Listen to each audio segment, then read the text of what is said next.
فأما الإنسان إذا ما ابتلاه ربه فأكرمه ونعمه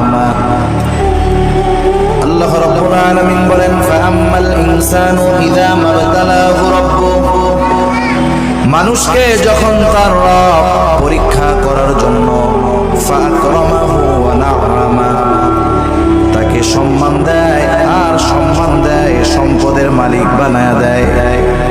একটু খেয়াল করেন আল্লাহ তাআলা বলতেছেন মানুষকে পরীক্ষা করার জন্য যখন তার রব তাকে সম্মান দেয় সম্পদ দেয়